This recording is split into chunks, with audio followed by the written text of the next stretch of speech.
2016 election was a shock, and most of us continue to wonder how such an unimaginable upset was possible. Ultimately, Donald Trump won by less than 80,000 votes in 3 states, and the world has felt chaotic ever since. I believe that we need the world to make sense again. So I've spent the last 9 months figuring out the answer to one question. Why did the pollsters fail to predict Trump's victory? To be clear, what I found doesn't involve fake news, or Russia, or even James Comey and his letter to Congress. Instead, I found a crucial factor that's been overlooked so far: different digital media strategies. The Clinton campaign and the Trump campaign both knew that they needed to use digital media to persuade swing voters, but they had different digital strategies to achieve that goal. Essentially, Clinton's team focused on using their supporters to advocate to swing voters because their supporters were connected to everyone in the country through email and social media. By contrast, Trump's team focused on persuading those undecided voters with ads on their smartphones, laptops, and televisions. To do this, Trump's team built an unprecedented tool called Project Alamo that wove together advertising technology with our election system. My name is Mike V, and I'm telling this story because I worked at an ad tech company, and that company enabled the weaving at the heart of Project Alamo. Trump's team used micro-targeted digital ads that were more effective than the pollsters ever imagined. Micro-targeting means identifying small groups of consumers who respond similarly to the same message and showing them the same ads to get them to take the same action. For Trump's team, this meant looking at the whole electorate, acknowledging that most people have firm opinions, but that a few voters are persuadable. Trump's team identified those swing voters and determined which issues would motivate them to act, whether it was bringing back coal, or building the border wall, or caring for veterans, or whatever issue they found compelling. Trump's team segmented swing voters into small groups. They put all of the coal supporters in one group, they put all of the wall supporters in another group, the same with the veterans, and so on and so on. They showed personalized ads to each group on their smartphones, laptops, and televisions. Swing voters that cared about coal saw coal ads, wall supporters saw ads for a secure border, and veterans saw ads about reforming the Department of Veterans Affairs, and so on. Each group saw ads for whatever would motivate them to go and vote for Trump, or to at least stay home and not vote for Hillary Clinton. I believe we need the world to make sense again. So how can we make sense of this? By answering the questions that come out of this story. How did Trump's team identify those swing voters? How did they find those people online? How did they segment people into small groups to show them ads? How did they afford all of this? And how did all of this coalesce to beat the pollsters' expectations? I'm writing a book called Microtarget, Why the Pollsters Failed to Predict Trump's Victory, to answer these questions. If you're curious about the details, you can learn more at microtargetbook.com. I'm presenting part of Microtarget in a video series because I want everyone to have access to this story. This is the introduction video. In the next video, I'll tell a story about the mystery of the pollsters' mistake. Back in 2008, Nate Silver correctly predicted almost every state in the presidential election on his blog, 538.com, and in the 2012 election, his predictions were perfect. So why were Silver and the other pollsters right in previous elections, but they were all so wrong in 2016? Because they couldn't predict that swing voters would surge to support Trump at the last minute.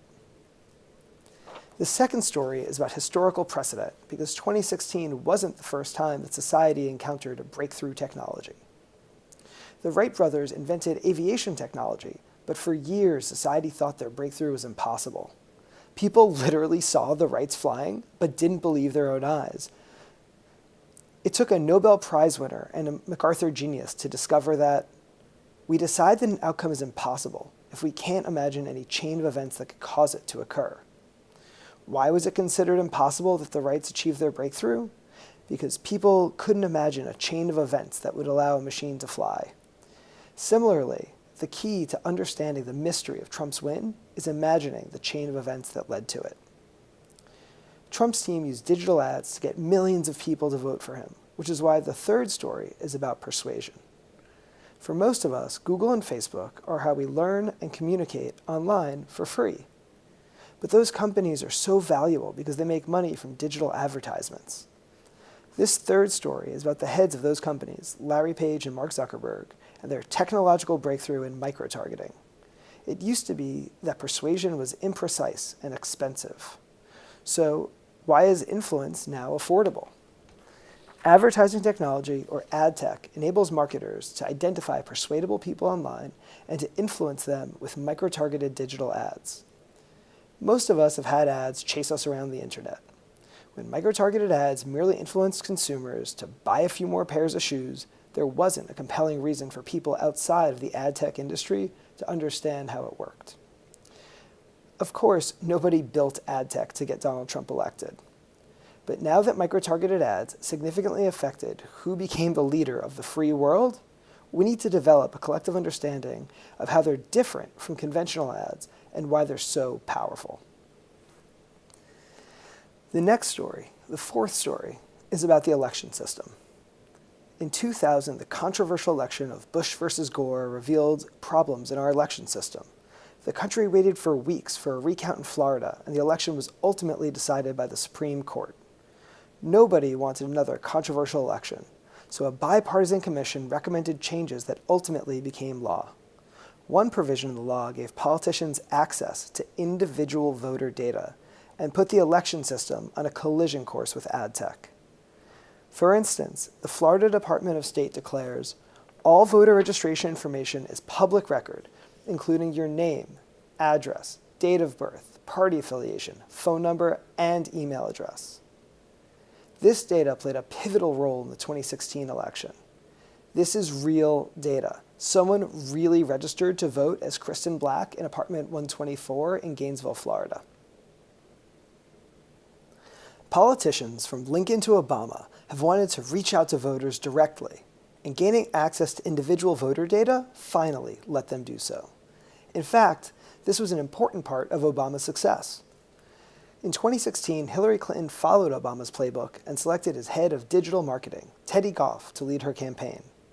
So how have voters been influenced by political campaigns? Through weak and personal messages.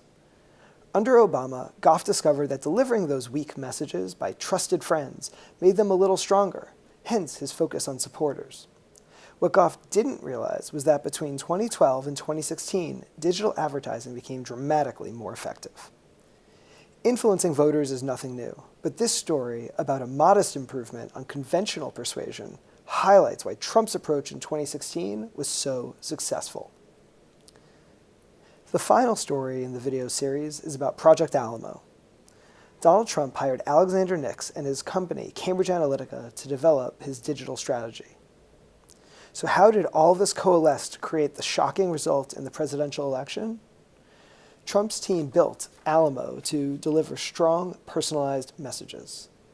Essentially, the election system provided data on individual voters, and ad tech made it cheap and efficient to use that data to show persuasive ads. Nix recognized this opportunity, Goff didn't. Over the past few years, advertising technology became more effective, and Nix's breakthrough in weaving it together with the political system actually amplified its power. So who is Alexander Nix and Cambridge Analytica? During the Republican primaries, Cambridge first worked for Ben Carson, and then Ted Cruz. After the primaries, Trump hired Cambridge Analytica to join his digital strategy team. I learned about Cambridge's technology through public presentations by their staff, including Alexander Nix, their CEO, Molly Schweikert, their global head of digital, Alexander Taylor, their chief data officer, and Federico Nocera, their data scientist. To be clear, I've never worked at Cambridge Analytica, but they didn't build Project Alamo from scratch. They purchased commercially available tools from advertising technology companies. In 2014, I worked at one of those companies. You don't need all of the details about these companies to understand Cambridge. What matters is your ability to imagine the chain of events. I've put together Microtarget using public sources, as well as my 15 years of firsthand experience working in tech. There were many factors that led to Trump's win. I'm narrowly focused on explaining the role of technology. I've been deliberate to emphasize the big picture and avoid getting lost in the details, to make this story accessible to anyone who's interested in the election, not just people with a tech background. I believe that Microtarget has tremendous implications for our democracy and our day-to-day lives. At its core, Microtarget is about one problem: how to influence people. Specifically, how does a messenger deliver a message to an audience to provoke an action?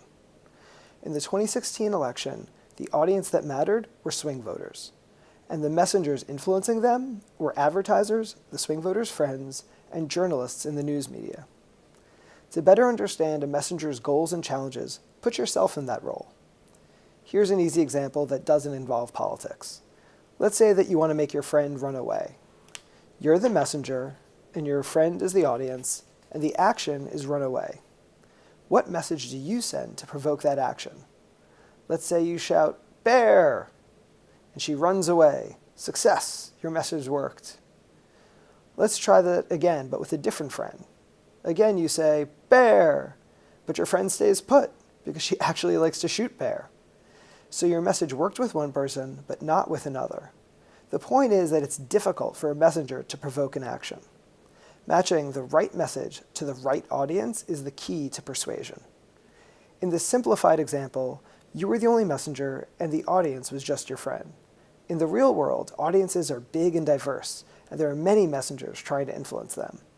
Because audiences are so large, a messenger can't communicate one-on-one, so they communicate through mediums such as print and digital mediums.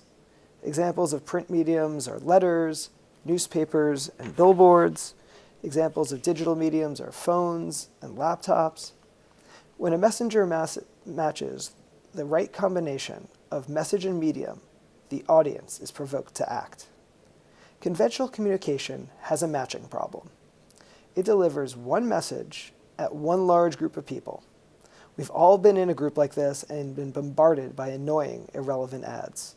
So you know that most of the time the message isn't compelling, and the result is little or no action. Conventional communication is bad at matching the right message to the right audience. It delivers weak, impersonal messages to large, expensive audiences.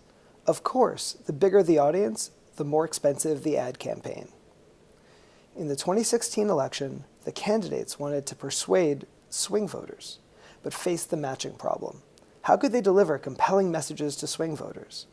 And how could they save money by not advertising to all the other people with firm opinions? Only one campaign prioritized micro-targeted digital ads, which are incredibly effective at solving the matching problem. Because they make it cheap for a marketer to avoid people with firm opinions and to segment persuadable people into small groups that respond similarly to the same message. Micro-targeted ads deliver personalized messages that each of those groups finds compelling and results in the action that the marketer wants, in this case, to go and vote. Essentially, digital ads created a new opportunity. It's now affordable for marketers to identify persuadable people and to influence them with personalized ads. Influence is now affordable. I'm calling this phenomenon affordable influence. Trump's team focused on affordable influence. Clinton's didn't. Microtarget is the story of those campaigns' digital strategies and their implications. I believe that we need the world to make sense again. If you'll stick with me over this series of videos, then the world will make sense again for you too.